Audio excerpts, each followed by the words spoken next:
예수님께서 베다니에서 문둥병에 걸렸던 시몬의 집에 계셨을 때입니다. 한 여자가 비싼 향유 한 병을 가지고 와 식사하고 계시는 예수님의 머리에 이 향유를 부었습니다. 이 광경을 본 제자들이 화를 냈습니다.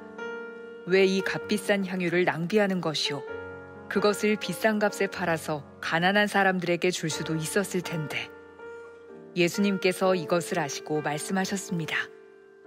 왜 이 여자를 괴롭히느냐? 그는 나에게 좋은 일을 하였다. 가난한 사람들은 항상 너희 가운데 있을 것이다.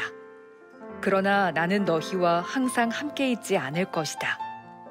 이 여자는 내 몸에 향유를 부어 내 장례를 준비한 것이다. 내가 진정으로 너희에게 말한다. 온 세상에 복음이 전해지는 곳마다 이 여자가 한 일도 전해져 그를 기억할 것이다. 교회 창립주일이 되면 저는 이제 목사로서 항상 몇 가지 질문도 하게 되고 기도도 하게 되고 좀 생각도 하게 되는 주제가 있습니다. 그것은 교회란 도대체 무엇일까? 그리고 주께서 기뻐하시는 교회란 어떤 교회일까? 그리고 우리 교회 서울드림교회는 바로 그 교회를 향해서 지금도 잘 걸어가고 있는 것일까? 이런 질문들을 하기도 하고 또 여기저기 이런저런 생각도 하게 됩니다. 그리고 교회가 건강한 교회 되기 위해서 우리에게 필요한 영적인 기둥들이 있다면 그 기둥은 무엇일까? 이런 질문도 같이 하게 됩니다. 오늘도 마찬가지로 그 질문을 가지고 오늘 본문 앞에 서려고 합니다. 오늘 본문은 고난주간 중에 있었던 베다니라는 지역의 세 남매의 집에서 있었던 식사자리, 그리고 그 가운데 있었던 마리아의 향유옥합 사건에 대한 기록입니다. 오늘 우리가 묵상하려고 하는 것은 이 향유옥합 사건 그 자체를 주목하려는 것은 아니고 이 사건이 있었던 고난주간 즈음과 관련돼서 한 가지 중요한 묵상을 나누어 보려고 합니다. 고난주간을 주님이 어디서 준비하셨는가? 요한복음 12장 1절을 보게 되면 주님께서는 6월절 6일 전에 고난주간 바로 앞주간 금요일 날 예루살렘 가까이 있는 베단이라는 곳에 와서 머무십니다. 그리고 이제 그 다음 토요일이 유대인들의 안식일이니까 그때는 먼 거리를 갈 수가 없기 때문에 미리 와서 준비한 겁니다. 그리고 그 집에 머무시다가 안식일을 보내고 난 다음에 월요일 날 종료주일이 시작되면서 드디어 고난주간이라고 하는 그 기가 막힌 한 주일의 여정이 문이 열립니다. 이때 주님 마음이 어떠셨을까? 베다니에 와서 기다리실 때의 마음이래다. 이 마음과 또 고난주간 하루하루 걸으시면서 주의 마음이 어떠실까 생각을 해봤습니다. 이때 주님은 마치 뭐와 같은 상황이 있었냐 하면은 사형을 기다리는 사형수와 같은 분이셨고, 사실 그분이 고난주간 걸어가면서 하루하루 겪었던 여러 일들은 사람이 능히 감당할 수가 없는 일들이었습니다.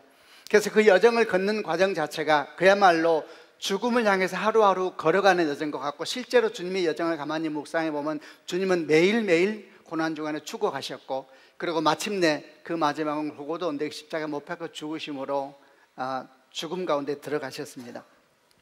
이렇게 금요일 날 십자가상의 죽음만이 아니라 그 전에 한 주간이 이렇게 죽음과 같은 여정을 걸어가셨을 때 그분의 몸과 마음, 그분의 육체와 영혼은 어떠셨을까? 아마도 지극히 쇠약해지셨을 것이고 말할 수 없는 눌림 속에서, 극심한 스트레스 속에서 있으실 것이다 생각이 들었습니다. 몸은 많이 약해지고 영혼도 극심한 눌림 속에서 있었는데, 이런 것들을 보여주는 몇 가지 장면 중에 하나가 겟세마네 동산에서 기도하실 때 땀방울에 핏방울 되도록 기도하셨는데, 이것은 단순히 십자가, 나무에 달리는 십자가 자체의 죽음에 대한 두려움 때문이 아니었습니다. 주님이 짊어질 십자가는 온 인류의 죄를 짊어지는 십자가가 당신에게 주어지는 것인데, 이것을 알고 있는 주님은 그 십자가를 진다는 것은 온 우주의 무게가 그분의 육체를 짓누르는 것 같은, 사람이 감당할 수 없는 그런 상황 속에 주님은 계셨던 것이고, 그래서 그분의 기도는 단순한 기도가 아니라 사람이 드릴 수가 없는 그런 온 힘을 다한 기도였기 때문에 땀방울이 핏방울이 되도록 기도 드린 거죠. 이런 과정을 거치면서 얼마나 쇠약해지셨을까. 그런 모습 중에 또 하나로 나타나는 것이 십자가를 지고 가시다가 넘어지실 때에 더 이상 지고 갈 수가 없는 상황이구나 이분이 라는 걸 로마 군사들이 느낍니다. 그래서 구레네 사람 시몬을 불러서 대신 치료할 만큼 이미 육체는 극히 쇠약해진 상태셨던 것이죠. 십자가에 못 박혀 계시고 시신을 내릴 때가 되어서 이제 죽음을 확인하기 위해서 로마 군사들이 와서 다리를 다 부러뜨렸습니다. 강도들. 그러면 그나마 남아있던 정말 작은 호흡과도 완전히 죽게 만드는 여정인데, 예수님에게 왔을 때 로마 군사들은 한눈에 알아봤습니다. 완전히 죽었구나. 그래도 한 번 더 자기 할 일을 위해서 다리를 부러뜨리지 않으시고 옆구리 창을 깊이 찌르셨죠. 그때도 이미 사실 주님은 완전히 몸이 쇠약해진 상태셨기 때문에 영적으로 엘리 엘리 라마 사막다니 나의 하나님 나의 어찌하여 나를 버리시나니까 이 시간은 영육간의 쇠약의 극치를 달리셨던 시간이었을 것이다 라고 느껴졌습니다. 어느 날 이런 주님을 가만히 묵상하고 있는데 제 마음 가운데 한 번도 해보지 않았던 질문이 쑥 올라왔습니다. 그 질문은 이랬습니다. 그 어둠의 시간을 지나시는 주님, 그 고난의 주간을 지나시는 주님, 십자가의 길을 걸어가시는 그 주님은 그 시간 동안 밤이 되면 어디로 가셨을까? 그 시간 동안 계속 잠도 안 주무시고 기도하셨을 리는 없고 어딘가 가서 쉬시고 그 지친 몸을 누이시고 그리고 조금이라도 회복하시고 다시 떨쳐 일어나서 당신이 걸어가셔야만 할 그 길, 그 십자가의 길 향해서 다시 또 하루를 시작하셨을 터인데 그 어딘가가 어디일까? 라는 질문이 제게 쑥 들어왔습니다. 그리고 저는 그 일을 생각하면서 정말 가슴이 떨리기 시작했습니다. 그것이 어딘지는 몰라도 그것은 한 가지는 분명하였구나. 내 주님께서 지치실 때 쉬실 곳이었구나. 내 주님이 그 지친 몸을 누이시는 곳이 그곳이었겠구나. 그리고 그곳에서 주무시고 아침에 다시 떨쳐 일어나서 가실 그 십자가를 계속 가시게 재충전을 해준 그런 집이었겠구나, 이런 생각이 들었습니다. 그 집은 과연 어디일까? 저는 성경을 살펴보면서 그 집은 오늘 우리가 본문에서 보았던 베다니의 세 남매의 집일 것이다 라는 생각을 했습니다. 사실 성경은 이에 대해서 기록해 놓은 것이 없습니다만은 십자가의 길에 대한 묵상을 계속하다 보면 시작 자체를 그 세 남매의 집에서 합니다. 그리고 오늘 본문 보았던 것처럼 화요일 저녁에 수요일 정도로 넘어갈 그 즈음에도 그 집에서 역시 마찬가지로 식사를 하는 이런 여정을 쭉 보게 되면은 주님은 분명히 이 세 남매의 집에서 지친 몸을 누이시고 다시 십자가의 길을 걸어가셨겠구나 생각을 하면서 그 집을 바라보니까 제 마음에 이런 생각이 들었습니다. 너무 부럽더라고요. 너무 부럽다. 그리고 주께 기도했습니다. 하나님 아버지, 내 인생도 그런 집이 될 수 있을까요? 하나님, 제 인생도 주님이 지치시면 저를 보면서 기뻐하시는 그런 인생, 여러분 보기만 해도 회복되는 사람 아시지요? 주님이 날 보면은 주님 마음에 기쁘시는 그런 인생이 될 수 있을까요? 그러나 사실 그렇게 기도하는데 제 마음은 전혀 그렇지 않았습니다. 오히려 그 반대인 나의 모습을 보면서 정말 마음이 아팠습니다. 더 계속 묵상을 하면 저는 제 질문을 다시 교회로 향하기 시작했습니다. 그렇다면 주님, 우리 교회는 그런 집과 같은 교회가 되고 있는 걸까요? 주님이 지치실 때 와서 쉼을 하시고 또 회복하시면서 다시 주님의 십자가의 길을 걸어가는 그런 교회, 그런 집이 되어 있을까요? 이런 질문을 하게 됐습니다. 여러분 제가 지금 이 던진 질문을 들으면서 어떤 생각이 드세요? 이런 마음이 드는 분도 있을지 모릅니다. 아니 목사님, 좀 말이 잘못된 것 같습니다. 주님이 우리 힘이시고 주님이 우리 회복이시고 주님이 우리를 다시 세상 가운데 나아가게 하는 재충전의 힘과 능력이신데 어떻게 그 주님이 우리를 통해서 쉼을 얻으시고 우리를 통해서 회복되시고 우리를 통해서 재충전된단 말입니까? 그건 너무 이상한 말입니다. 이렇게 들릴지도 모르겠습니다. 그렇죠, 그럴 수 있죠. 그러나 한 번만 여러분 생각해 보세요. 주님은 누구십니까? 주님은 우리 삶의 모범이십니다. 예표이십니다. 주님이 걸어갔던 그 모든 길은 우리가 걸어가야 될 그 길인 것입니다. 주께서 우리에게 자기 십자가를 지고 나를 따르라 이렇게 말씀하셨습니다. 이 말은 주님은 당신의 십자가를 지고 당신의 길을 걸어가셨습니다. 그리고 우리에게 우리 십자가를 지고 그 뒤를 따라오라 이렇게 말씀하시는 겁니다. 그래서 주님의 모든 삶은 우리 삶의 예표인 것입니다. 우리도 마찬가지입니다. 주님처럼 우리도 그래도 그리스도인답게 살아보겠다고 몸부림치면서 우리는 절망하고 우리는 낙심하고 무너질 때마다 우리는 회복이 필요합니다. 우리는 어디에서 쉴 수 있을까? 누가 나를 회복시켜줄까? 그리고 누가 나에게 다시 재충전의 능력과 힘을 주어서 내가 그럼에도 불구하고 아침을 떨쳐 일어나 다시 내게 주어진 하나님의 길, 그래도 그리스도인이니까 그리스도인답게 살기 위하여 내 걸음을 떼게 할 수 있는 그런 쉼터가 어디에 있을까? 이런 질문은 주님이 맞으셨던 주님의 삶을 했을 때 그것은 그대로 우리 삶을 향한 예포인 것입니다. 여러분 이렇게 하면 금방 여러분 느끼실 것입니다. 여러분 그게 교회입니다. 그게 교회입니다. 마르다 마리아, 나사로 세 자매가 보여주는 이 공동체는 도대체 교회됨이 무엇이며 교회는 이 땅에서 무슨 일을 해야 되는가에 대해서 우리에게 거의 분명하게 예표하고 있다는 생각이 들었습니다. 우리는 모두 알고 있습니다. 교회는 건물도 아니고 조직도 아니고 믿는 무리들의 공동체이고 그들의 신앙 공동체가 교회인 것이지요. 마르다, 마리아, 나사로, 이들이 이루고 있는 이 집, 그리고 이 집에서 있었던 주님의 어떠한 모습들은 오늘 교회는 어떠해야 되는가, 그리고 우리 교회는 바로 그런 집이 되고 있는가에 대해서 진지하게 질문하는 아주 중요한 예표가 될 것입니다. 여러분 축복합니다. 우선 여러분 한 사람 한 사람 축복합니다. 여러분 인생이 누군가에게 쉼이 되는 인생이 되길 바랍니다. 아멘. 크게 하세요. 이거를 아멘 해야 돼요. 놓치면 안 돼요. 여러분 인생이 누군가에게 회복이 되는 인생이 되길 바랍니다. 여러분, 저는 제 인생에 그런 사람이 있습니다. 보면 회복이 돼요. 보면 기분이 좋아요. 보고 싶어요. 근데 반대의 사람도 있습니다. 만날 때 제가 마음의 준비를 하고 합니다. 영적인 회복에 힘이 필요해. 저분 만나면 다 뺏겨. 여러분, 여러분의 누군가의 기쁨이 되고 회복이 되고, 여러분을 만나는 사람들은 떨쳐 일어나서 그래도 이 사람 보니까 삶은 살만하구나, 이렇게 생각하고 돌아가는 영향력이 있는 성도가 되기를 주 예수 그리스도 이름으로 축원합니다. 아멘이죠. 여러분, 우리 교회를 소망합니다. 우리 교회가 누군가에게 쉼이 되고 회복이 되고 다시 세상은 살만하다는 능력과 힘을 주는 그런 공동체가 되기를 주님의 이름으로 축원합니다.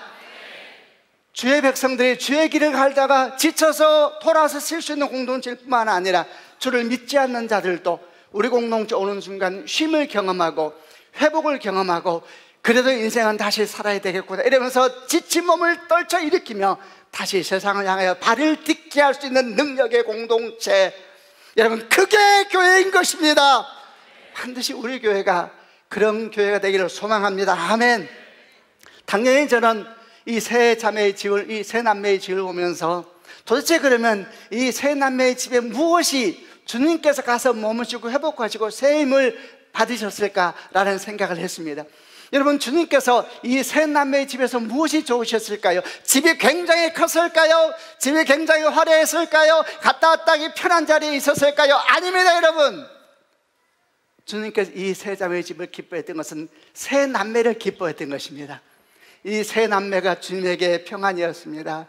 이 세 남매가 주님에게 기쁨이었습니다. 이 세 남매를 보면 주님은 다시 내가 내 길을 가야 하리라, 이런 재충전을 경험했던 것입니다. 그러므로 이 세 남매의 신앙을 살펴보는 것은 교회됨은 무엇일까에 대한 중요하고 좋은 교훈을 주게 될 것입니다.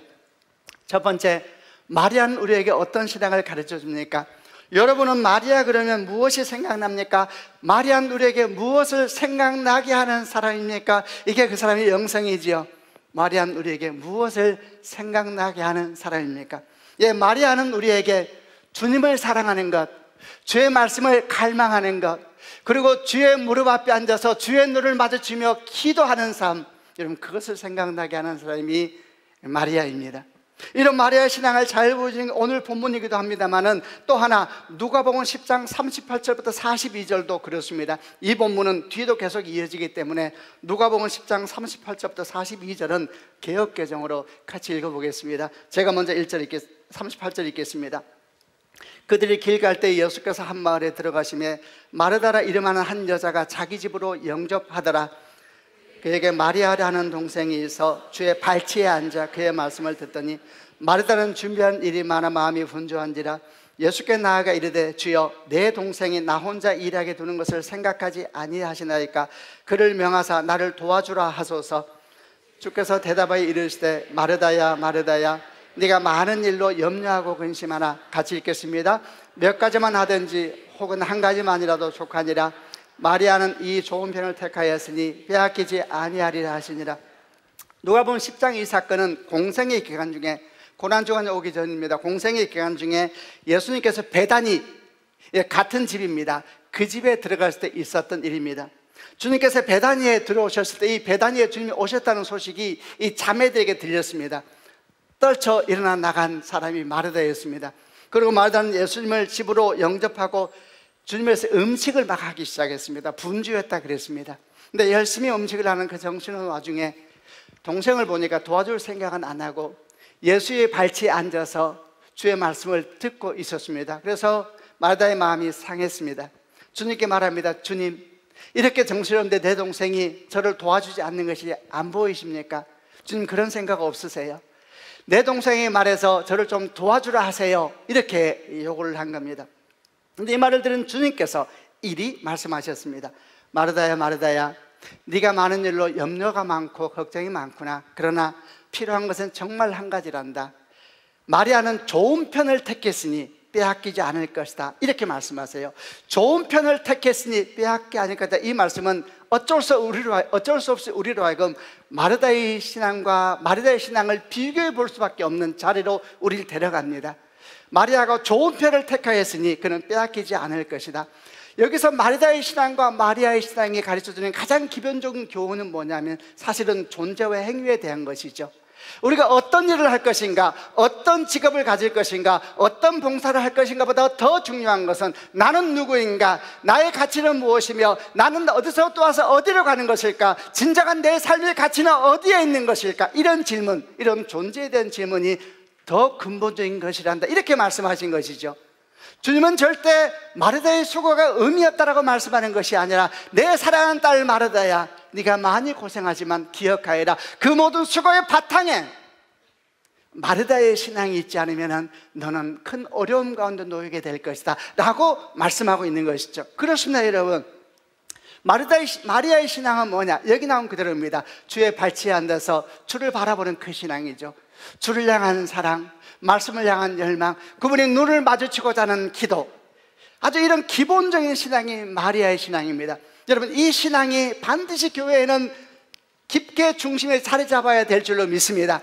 오늘 본문도 똑같습니다. 오늘 본문은 이 사건이 거의 유사한데 고난주간으로 이제 들어왔습니다. 고난주간에서 똑같이 주님께서 베다니라는 같은 동네입니다. 근데 이번에는 문둥병자, 나병 환자 시몬의 집에서 식사를 하게 되었는데, 그러나 이때도 식사를 준비한 사람은 세 자매였고, 아마도 그 시몬의 집에서 식사를 한 것은 세 남매의 집이 좁아서 사람이 많아서 거기서 식사를 한 것 같고, 나머지는 다 같은 상황입니다.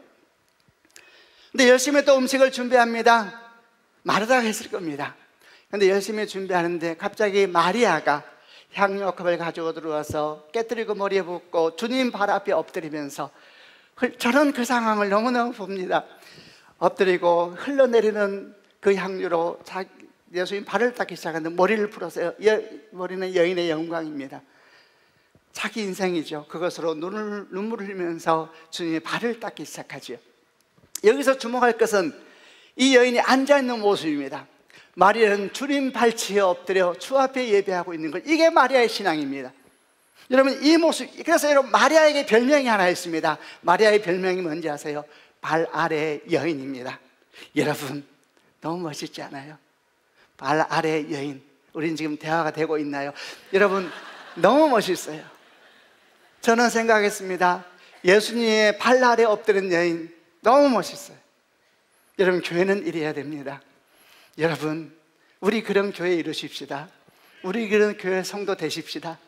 예수의 발 앞에 엎드린 그 열망, 그 간절함, 여러분, 그 간절함이 교회의 모든 시작인 것입니다. 주를 향한 사랑, 말씀을 향한 열망, 주의 얼굴과 눈을 마주치고 싶은 그 거룩한 기도에 대한 열망이 교회를 덮으면은, 여러분, 교회는 하나님의 역사가 시작되는 것입니다. 그분 앞에 엎드리는 그 신앙이 여러분 예배의 시작인 것입니다. 저는 말씀을 묵상하면서 정말 해서는 안 될 찬양을 하기 시작했습니다. 주 앞에 엎드려 경배합니다. 오직 주께 주 경배합니다. 다른 신 아닌 오직 주께. 나의 모든 우상들, 나의 보좌 모두 다 내려놓고 주 앞에 엎드려 경배합니다. 오직 주께. 우리 교회가 마리아의 신앙을 놓치면 아무것도 시작되지 않는 것입니다. 성도 여러분, 발치 엎드린 여인을 보십시오. 그게 우리입니다. 여러분의 뒷모습입니다. 아멘이죠. 그게 서울드림교회입니다. 그렇게 우리가 엎드리면 주님이 시작하실 겁니다. 두 번째, 마르다가 우리에게 가르쳐주는 신앙은 뭡니까? 여러분, 마르다는 우리에게 무엇을 생각나게 합니까? 마르다는 이웃을 향한 사랑, 형제를 향한 마음을 생각나게 하는 여인입니다. 여러분, 예수님께서 베다니에 오셨다는 소식, 누가복음 10장의 소식이 들렸을 때 주님을 모시러 간 사람은 마리아가 아닙니다. 마르다였습니다. 그럼 마리아는 그 소식을 못 들은 거 아닐까? 못 들을 수 있습니다. 여러분, 감각이 다릅니다. 어떤 사람 이웃을 향한 감각이 많이 발달한 분들이 있죠. 그리고 그 일에 마음을 많이 쓰는 분들이 있습니다. 마르다는 그런 여인이었습니다. 그리고 즉시 나가서 주님을 환영하면서 마리아는 생각했습니다. 멀리서 오신 주님 시장하실 것이다, 지치실 것이다. 바로 가서 음식을 하여서 주님을 대접할 준비를 하는 것이죠. 여기만 그런 게 아닙니다. 요한복음 11장을 보게 되면 이 집안에 큰 일이 하나 생겼습니다. 오빠 나사로가 갑자기 죽는 일이 생겼습니다. 주님께 이 소식이 전해졌습니다마는 주님은 바로 오지 않으시고 나사로가 죽은 뒤에 또 역시 베다니로 오셨습니다.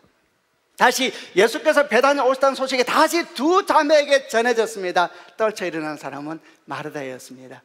여러분, 마리아는 뭐하고 있었을까요? 너무 슬펐습니다. 그래서 그는 사실 주저앉아 있었습니다. 두 자매가 다 들었습니다. 여러분, 이 사람이 마르다입니다. 자기도 지금 큰 슬픔 가운데 있었습니다. 자기도 힘듭니다. 그러나 그런 힘든 가운데서 주변을 돌아보지 않은 영성, 이게 마르다의 영성입니다. 자기도 외롭습니다. 그런데 그 외로움 가운데서 눈을 들어서 형제의 아픔을 볼지 않은 믿음, 여러분, 이 사람이 마르다의 믿음인 것입니다. 여러분, 이 마르다의 믿음이 교회는 반드시 있어야 되는 것입니다. 마리아의 믿음이 하나님을 향한 사랑을 보여준다면 마르다의 믿음은 이웃을 향한 사랑을 보여주는데 주님께서 이 둘을 자매로 붙이셨다는 사실에 대해서 잊어서는 안 됩니다. 마리아 없는 마르다가 생각납니까? 마르다 없는 마리아가 주님께서 이 둘을 자매로 붙이셨습니다. 우리 교회는 반드시 이 두 자매가 함께 춤추는 교회가 돼야 됩니다. 아멘이죠. 그럼 만약에 어떤 교회가 주님을 예배하고 말씀을 사랑하고 주의 발치에 엎드리는 기도는 잘하는데 마리아의 영성은 좋은데 형제의 아픔을 돌아볼 줄 모르고 이웃을 향하여 들리지 않는 이런 마리아의 영성이 잃어버리면 어떻게 될까요? 마리아의 영성이 있는데 예배도 잘 돼요. 기도도 막 대단하고 말씀도 막 대단해요. 근데 형제를 돌아보는 이웃사랑의 영성을 잃어버리면 어떻게 될까요, 여러분? 마르다의 말에서 찾아볼 수가 있습니다. 마르다는 열심히 음식을 준비하는데 자기를 돕지 않는 마리아를 향해서 이렇게 말했습니다. 마리아를 보고 주님께 이렇게 말했습니다. 주님, 안 보이세요? 주님, 생각 없으세요? 여러분, 지금 마리아는 주님을 향하여 화를 내고 있습니다. 주님을 향하여 마음이 상했습니다. 사실 마리아를 향하여 마음이 상했는데 그 상함은 마리아에서 멈추지 않습니다. 그가 기울이고 있는 주님께 향하기 시작합니다. 여러분, 그렇습니다. 교회가 자기들끼리 모여서 예배하는 마리아의 영성은 좋은데 이웃을 돌보지 못하는 마리아의 영성을 잃어버리면 사람들은 교회에 대해서 마음이 상한 데서 끝이지 않고 교회가 예배한다는 그분을 향하여서 마음이 상하기 시작합니다. 그리고 그분을 향하여서 토하기 시작하고 함부로 말하기 시작하는 것이죠. 마태복음 5장 13절에 이런 말씀이 있습니다. 너희는 세상의 소금이니 소금이 만일 그 맛을 잃으면 무엇으로 짜게 하겠느냐? 후에는 아무 쓸데없어 다만 바뀌어 버려서 사람에게 밟힐 뿐이냐? 너희는 세상의 빛과 소금이다. 너희가 그런 역할을 다 하지 못한다면, 지금 우리 본문과 연결시키면 마르다의 신앙을 잃어버린다면 후에는 아무 쓸데없어 밖에 버려져 사람들에게 밟힐 뿐이다. 너희는 사람들에게 부끄러움을 당할 것이다. 근데 거기서 끝나지 않습니다. 16절에 이런 말씀이 나옵니다. 이같이 너희 빛을 사람에게 비치게 하여 그들로 너희 착한 행실을 보고 하늘에 계신 너희 아버지께 영광을 돌리게 하라. 너희가 이 영성을 가지고 있으면 사람들은 너희를 보면서 야, 귀하다 할 것이다. 그리고 너희가 예배하는 그분께 고개를 돌릴 것이다.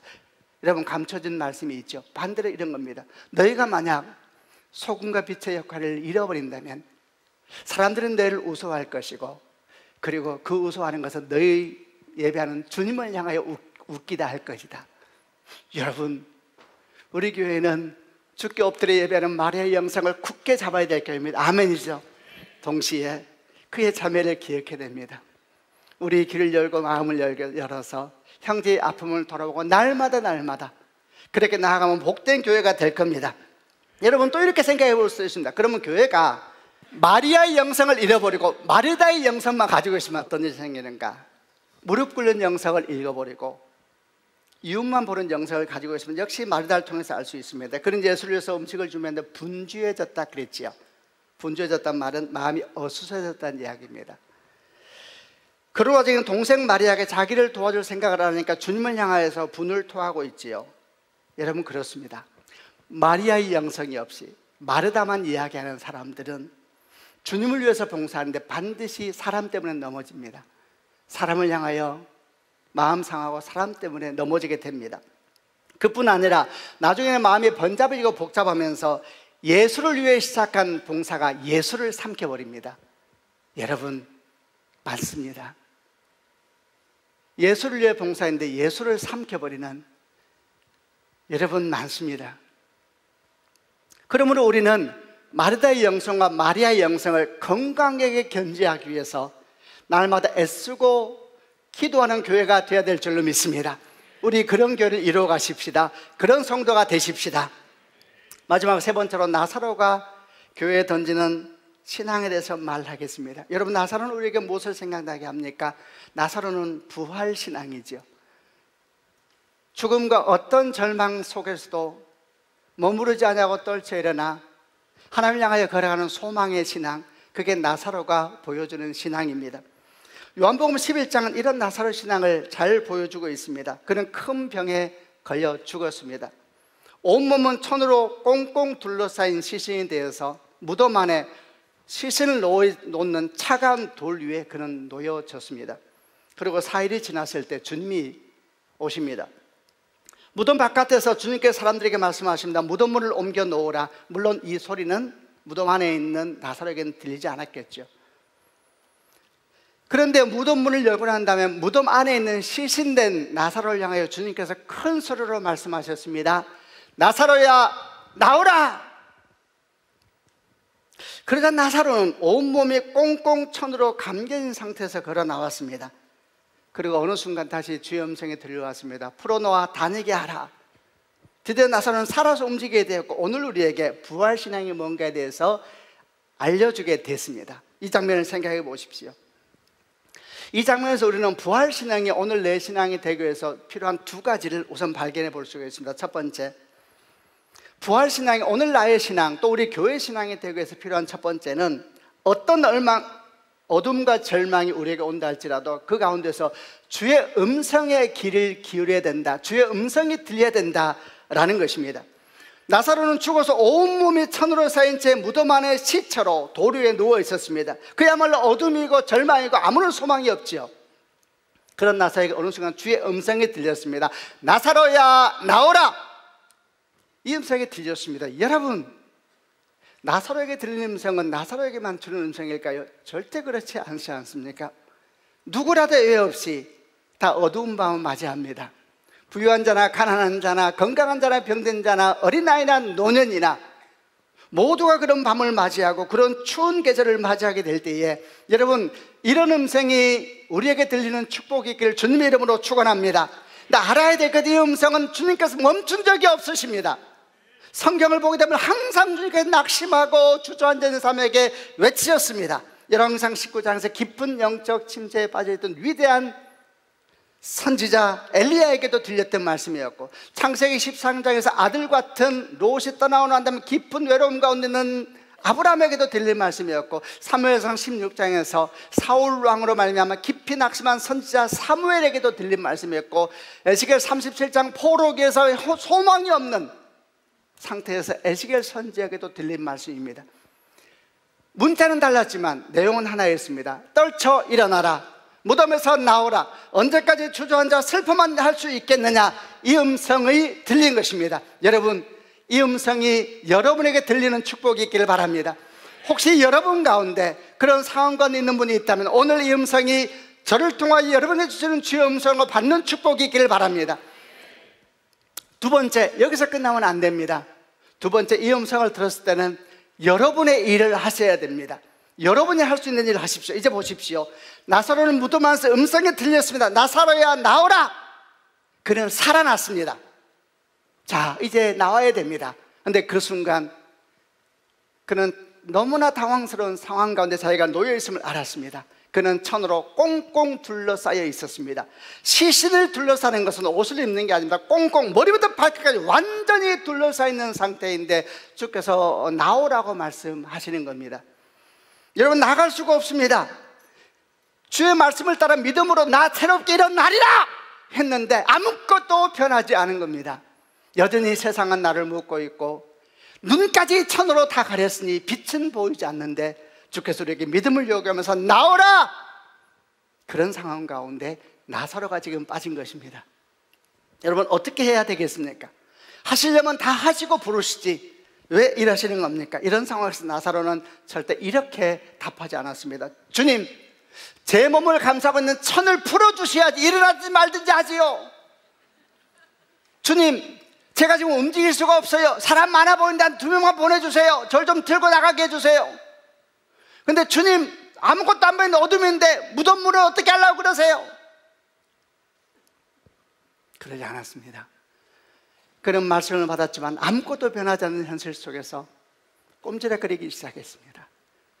상상해 보세요. 그 깊은 어둠 속에 온몸에 쌓이는 천으로 쌓인 그가 살아났습니다. 꿈틀거릴 때 어떤 일이 생겼을까요? 그는 한 가지 분명한 결정을 했습니다. 내 인생을 무덤 안에 차가운 돌 위에 시신처럼 버려두지 않으리라. 나는 주의 말씀을 믿는다. 그리고 움직이기 시작했을 때에 그는 굴러 떨어졌습니다. 그러나 감사하게도 그를 그렇게 휘감고 있던 그 천들이 그를 보호하여 주었고, 그는 다시 일어나서 아무것도 안 보이지만 말씀이 들리는 쪽을 향하여서 한 걸음 한 걸음 발을 떼기 시작했습니다. 그는 모르고 있었지만 그는 사실 어느 순간 무덤을 통과하고 있었고, 그는 모르고 있었지만 그는 어느 순간 사실 주 앞에까지 이르러 있었습니다. 그때 음성이 들려옵니다. 풀어 다니게 하라. 여러분, 부활신앙은 하나님은 하나님 일을 하십니다. 우리는 우리 일을 하셔야 됩니다. 떨쳐 일어나십시오. 여전히 갇혀있는 것 같고 매여있는 것 같아도 그 차가운 돌 위에 누워있지 않기로 결정하십시오. 그리고 여러분의 발을 떼십시오. 주님은 주님의 일을 하실 겁니다. 마침내 여러분도 모르는 사이에 무덤 밖에 나와 있다는 사실을 알게 될 것이고, 여러분도 모르는 사이에 이미 문이 열렸다는 사실을 알게 될 것이고, 여러분도 모르는 사이에 사실은 주 앞에 서 있다는 사실을 알게 될 겁니다. 그때로 부활신앙은 시작되는 겁니다.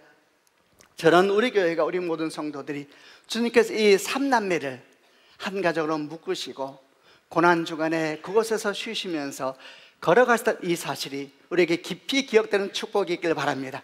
여러분 한 사람 한 사람이 마르다, 마리아, 나사로처럼 믿음, 소망, 사랑의 영성을 굳게 쥐고 나아가는 성도가 되길 바랍니다. 우리가 함께 우리가 이루고 있는 서울드림교회가 하나님을 사랑하고 이웃 사랑하고 천국을 날마다 소망하며 담대히 걸어가는 하나님의 사람들 되기를 주 예수 그리스도 이름으로 축원합니다. 우리 그런 교회를 이루고 그런 걸 향해서 달려가십시다. 아멘. 그런 교회를 향해 달려가십시다.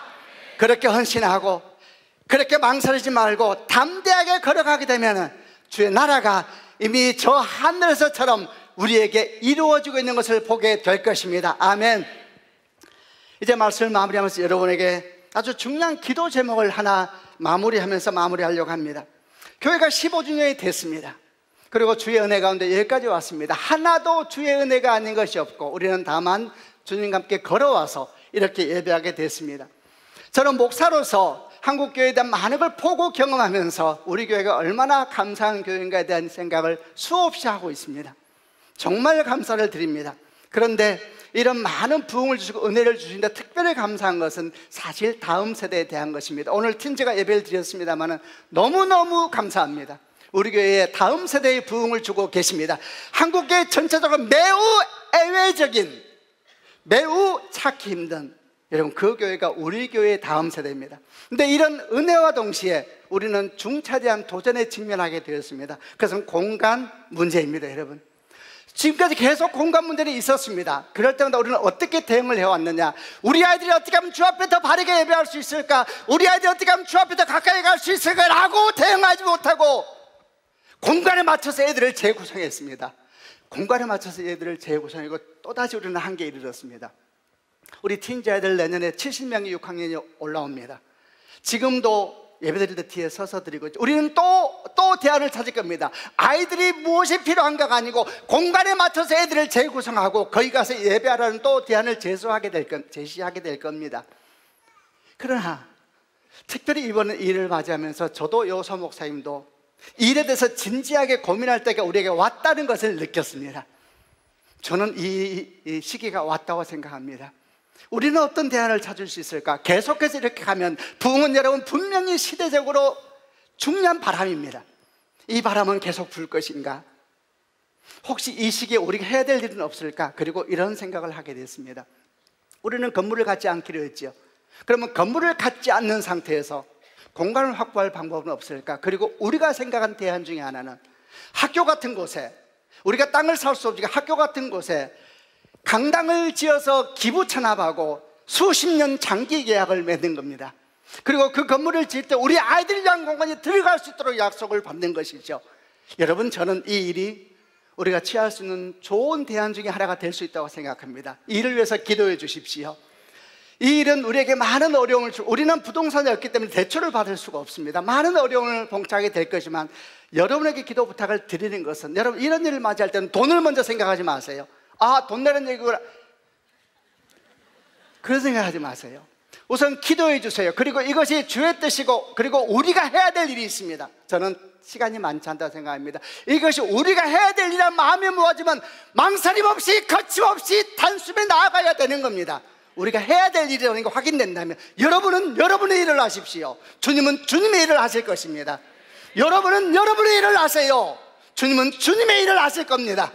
그러나 주님이 일을 하셔도 여러분이 여러분의 일을 하지 않는다면 그 일은 우리하고 아무 관련이 없을 겁니다.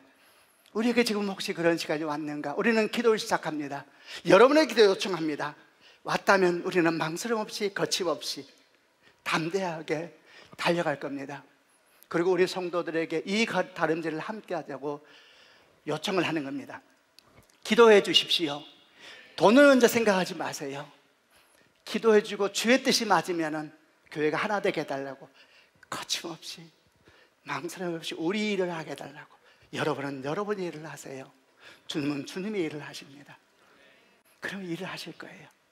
항상 작은 자와 가난한 자를 부르셔서 있는 자를 부끄럽게 하신 그 하나님께서는 이 작은 교회를 통해 일을 하실 거예요. 우리는 이 바람을 그냥 지나가게 놔버릴 수는 없어요. 주의 은혜가 여러분 가운데 또 서울드림교회 가득하기를 주님의 이름으로 축원합니다. 우리는 매주 앞으로 이걸 기도할 때 여러분 크게 기도하고 마음을 모아 기도하세요. 힘차게 기도하고, 우리가 할 길이라면 가게 도와주십시오. 기도하면 되고, 혹시 번잡하지 않도록 기도하면 주께서 다 선하게 이룰 줄로 믿습니다. 아멘.